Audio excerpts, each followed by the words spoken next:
देश में आज़ादी की धूम है और एक बार फिर जो है वो स्वतंत्रता दिवस आ चुका है।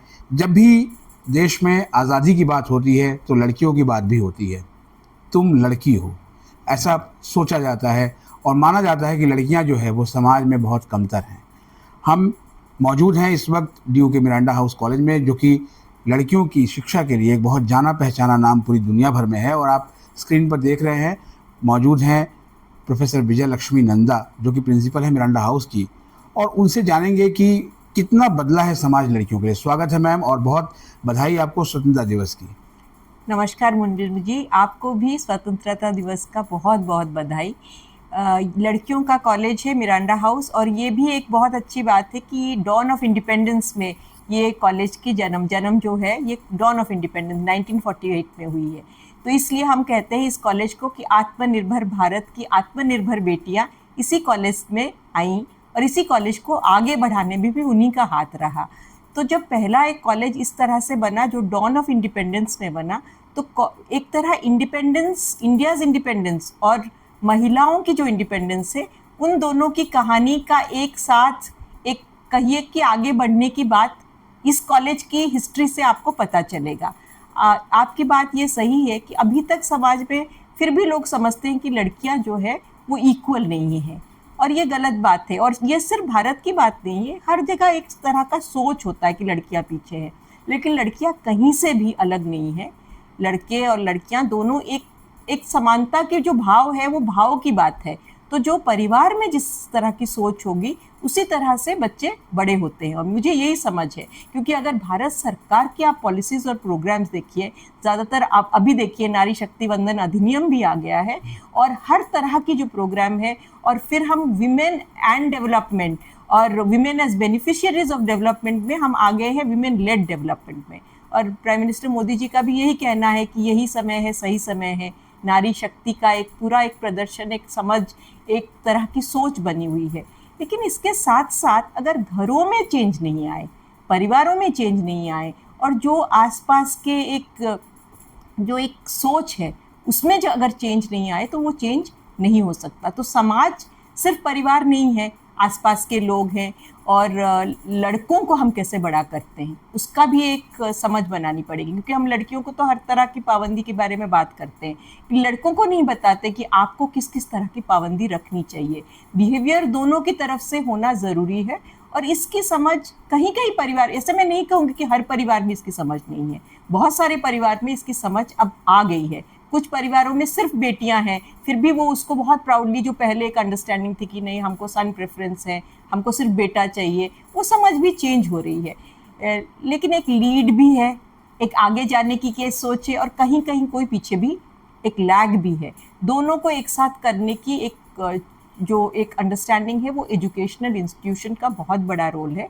मिरांडा हाउस की जो लेगेसी रही है वो इसी सोच पे कायम रही है कि हम कैसे लड़कियों को एम्पावर करें, और फ्रीडम के साथ, आज़ादी के साथ उनकी अपनी रिस्पॉन्सिबिलिटीज़, उनकी अपनी एक understanding, contribution to nation building, ये दोनों भी साथ रही है। सीयूईटी ने मैम जो है पूरे डेमोग्राफी को चेंज किया है। अब आपके कॉलेज में भी मुझे लगता है बहुत सुदूर गांव देहात की लड़कियां भी आ रही हैं, उनके पेरेंट्स भी लगातार मिलते हैं। तो कितना उनकी सोच कैसी लगती है कि मिरांडा में छोड़ के जा रहे हैं, डर तो नहीं लग रहा?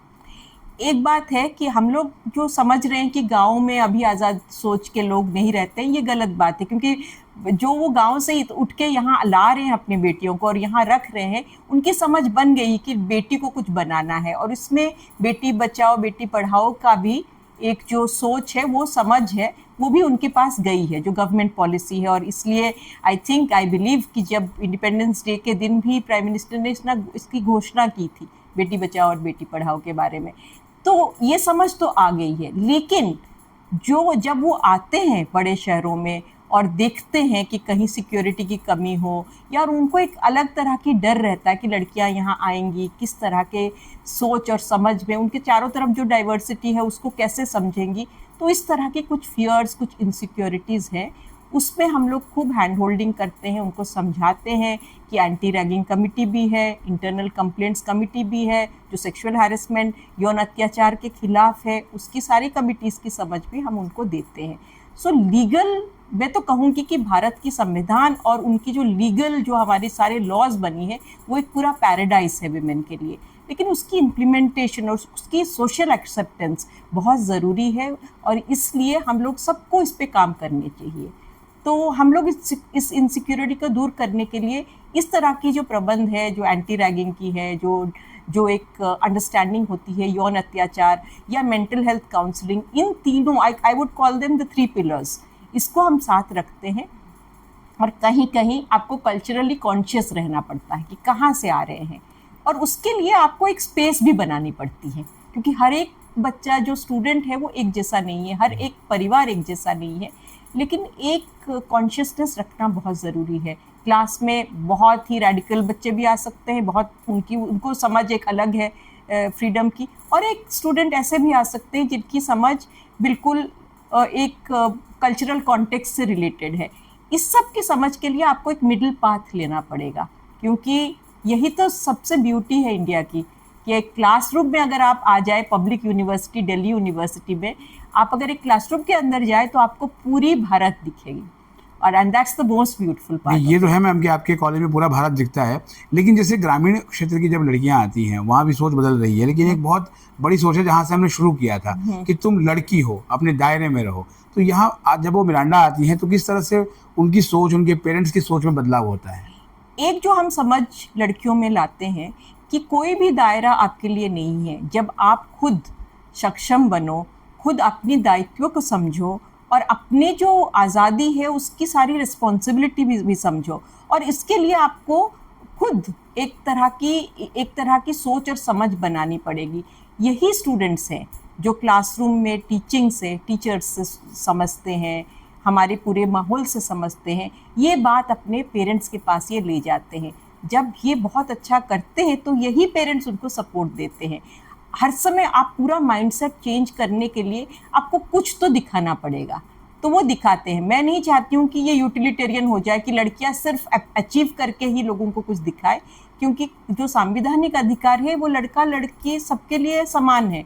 तो अगर वो बहुत अच्छा भी नहीं कर पाए तो उसको भी वो अधिकार है, लेकिन क्योंकि हमें कल्चरली कॉन्शियस रहना है, लेकिन हमें परिवार के बारे में भी समझना होगा कि वो कहाँ से आ रहे हैं, उनकी समझ कहाँ से बन रही है।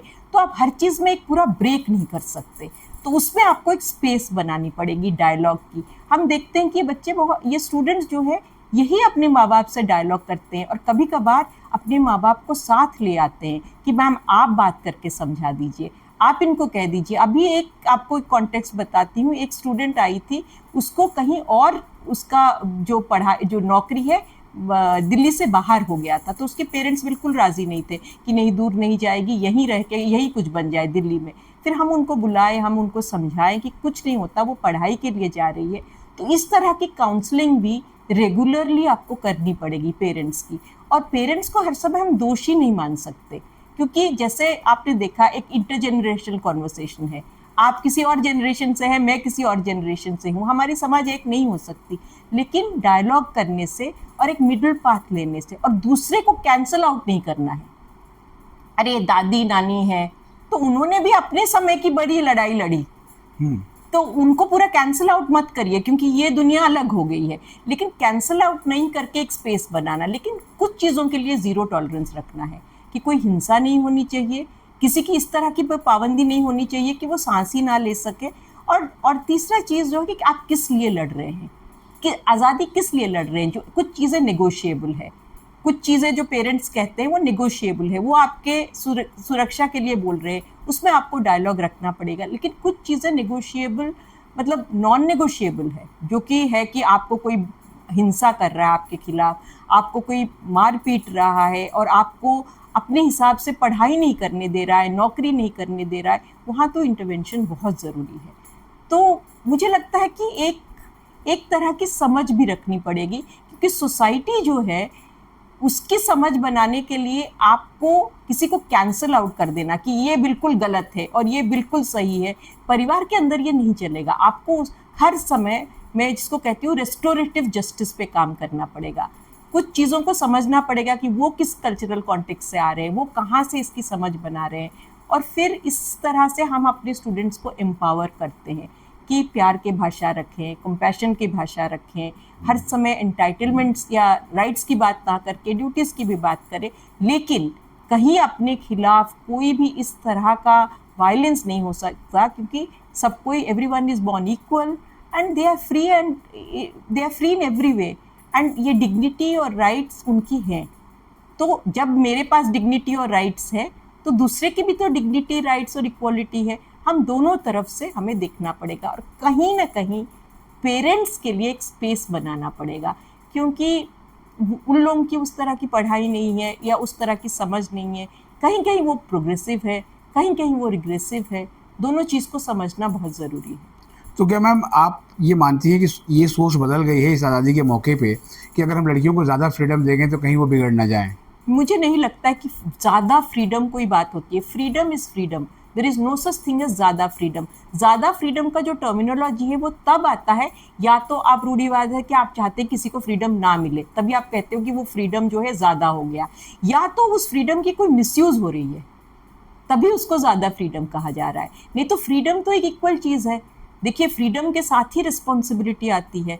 तो मैंने जो स्टूडेंट्स को देखा जो बहुत अच्छा किए लाइफ में, जिनको फ्रीडम भी मिला है, उन्होंने बहुत अच्छे से काम किया है। Misuse of the kind of trust, मैं उसको फ्रीडम तो नहीं कहूँगी, एक ट्रस्ट आप पे रखा गया है, पेरेंट्स ने रखा या टीचर्स ने रखा, आप क्लास में ही नहीं आए, आप क्लास के समय कहीं और हैं, तो वो तो लड़का लड़की दोनों बराबर के लिए वो प्रॉब्लम है। आप ये मानोगे कि ये दोनों के लिए प्रॉब्लम है, तो इसमें आप फ्रीडम वर्ड यूज़ नहीं कर सकते, क्योंकि इसमें तो एक रिस्पॉन्सिबिलिटी थी कि आपको यहाँ रहना चाहिए था, आपको ये अधिकार लेने के लिए आपको उसके भी सक्षम, आपको उस तरह की अधिकार लेने के लिए आपको खुद को भी तैयार करना पड़ेगा। Freedom is a misnomer when you do not have the way to establish it, कि आपको खुद भी तो एस्टैब्लिश करना पड़ेगा फ्रीडम। जो सच में फ्री है, रियली फ्री है, वो पर्सन इसकी अंडरस्टैंडिंग रखता है। और जहाँ जहाँ ऑब्स्टिकल्स रहता है, जैसे ऑब्स्टिकल हर समय फ्रीडम का ये नहीं कि कोई पाबंदी है, ऑब्स्टिकल इसका भी है, अपॉर्चुनिटीज़ नहीं मिल रहे हैं। मैम, विमेन एम्पावरमेंट की बहुत बात होती है, सरकार भी बहुत कुछ कर रही है, बेटी बचाओ बेटी पढ़ाओ सब कुछ, लेकिन उसके बाद भी व्यवहारिक रूप में समाज में मुझे लगता है कि लड़कियों के प्रति जो एक टॉक्सिक जो फीलिंग है वो चेंज नहीं हो रही है। हाँ, मेरा ये अंडरस्टैंडिंग है कि ये टॉक्सिक चेंज इसलिए नहीं है क्योंकि कुछ ना कुछ एक बैकलैश है। लोगों को लग रहा है अरे महिलाओं के लिए तो सब अधिकार मिल रहा है और सब कुछ गवर्नमेंट भी कर रहा है, सोसाइटी में भी हर दिन यही डिस्कशन चलता है, आज भी हम लोग यही बात कर रहे हैं, महिलाओं की आज़ादी। तो ये एक अंडरस्टैंडिंग हो रहा है कि उनको बहुत कुछ मिल जा रहा है, लेकिन ऐसा कोई किसी को किसी प्लेट में नहीं देगा जब तक कोई रीज़न नहीं हो उसको देने के लिए। तो कोई तो रीज़न है ना कि गवर्नमेंट ये पॉलिसीज़ बना रही है, कोई तो रीज़न है ना कि इसकी एक अंडरस्टैंडिंग बनाने की ज़रूरत है। तो पहला समझ ये बनाना है कि मेन एंड बॉयज़ इससे अलग नहीं है, क्योंकि जब विमेन फ्री रहेंगे, जब आपके घरों में बेटियां फ्री रहेंगे, तो मेन और बॉयज़ भी तो सेफ रहेंगे। Safety is not just for, क्योंकि एक फैमिली में लड़की सेफ है तो सब सेफ है। तो इसकी अंडरस्टैंडिंग हमें बनाना पड़ेगा। टॉक्सिसिटी इसी से आता है क्योंकि आप उसको अपोजिशन में देखते हैं कि इसकी अधिकार मिल रही है और मेरी अधिकार कहीं से कम हो जा रही है। तो ये नहीं हो रहा है, ये हो रहा है कि पूरे परिवार को अधिकार मिल रहा है, कि बेटियों को स्पेस मिल रहा है जिसको मिली नहीं थी, पहले कुछ कमियां रह गई थी, उसको मिल रहा है। तो ये जब तक नहीं बनेगा तब तक इसकी जो टॉक्सिसिटी है वो ख़त्म नहीं होगा, क्योंकि कोई ना कोई जो लोग हैं वो उसको बाइनरी में देख रहे हैं कि ये ऑपोजिशन है। If I am talking about women's empowerment, मैं कहीं ना कहीं मेन को डिसएम्पावर कर रही हूँ। नहीं, जब वुमेन्स एम्पावरमेंट की बात होती है, मेन भी हमारे साथ साथ है, मेन एंड बॉयज़ भी हमारे साथ साथ है। बस हम जो चीज़ को टॉलरेट नहीं करेंगे वो है मैं जो एक बिल्कुल पावर को कोई ऐसे कंट्रोल कर रहा है, आपको दबा रहा है, वो तो पुरुषों को भी दबा रहा है। तो इसकी समझ हमें बनानी पड़ेगी। I think it's important to realise. तो मैं हर समय यही कहती हूँ कि अगर स्ट्रीट्स में लाइट्स लग गई, अगर बहुत महिलाएं बाहर आ रही हैं, पढ़ाई कर रही हैं, लाइब्रेरीज में जा रही हैं, घूम रही हैं, तो वो एरिया मेन के लिए भी बहुत सेफ हो जाता है। तो क्यों हम अलग अलग देखें? और बहुत पुरुष हैं, अब आप हमारे वाइस चांसलर सर को भी देख लीजिए, सिंगल गर्ल चाइल्ड के लिए उन्होंने स्पेस बनाई, कहीं पहले बना नहीं था, ये फर्स्ट टाइम बना। अब उनकी पूरी कमिटीज़, टीम्स देखिए, उन्होंने बहुत वीमेन उसमें लाए। तो एक समझ बन रही है हर जगह, क्योंकि दिल्ली यूनिवर्सिटी के हेड हैं वो ऐसे सोच रहे हैं, या प्राइम मिनिस्टर हैं और पूरा जो पार्लियामेंट है वो सोच रही कि नारी शक्ति वंदन अधिनियम का यही मतलब है कि वीमेन की रिजर्वेशंस रहे, कि वो पॉलिटिक्स में भी आए, वो लीडरशिप रोल्स प्ले करे। दिल्ली गवर्नमेंट में अभी महिला आपके चीफ मिनिस्टर हैं। तो मुझे लगता है कि एक समझ तो बनी हुई है, लेकिन कहीं ना कहीं उसकी बैकलैश है। और बैकलैश में अगर कोई महिला है जो लॉ को मिसयूज कर रही है, कोई महिला है जो उसको अधिकार दिए गए उस अधिकार को नहीं समझ के कोई उल्लंघन कर रहा है, उसको देखा जाता है एज द एग्जाम्पल। लेकिन वो एग्जाम्पल नहीं है, वो तो वह पर्सन है जो कि उसको मिसयूज कर रहा है। तो उसके लिए वही सजा होना चाहिए जो किसी के लिए हो, जो लॉज को मिसयूज करे, जो इसको करे। तो ये एक अंडरस्टैंडिंग है, ब्रॉडर फ्रेमवर्क ऑफ इक्वालिटी। तो उसमें महिला पुरुष या कोई और जेंडर के हैं तो वो सब समान है।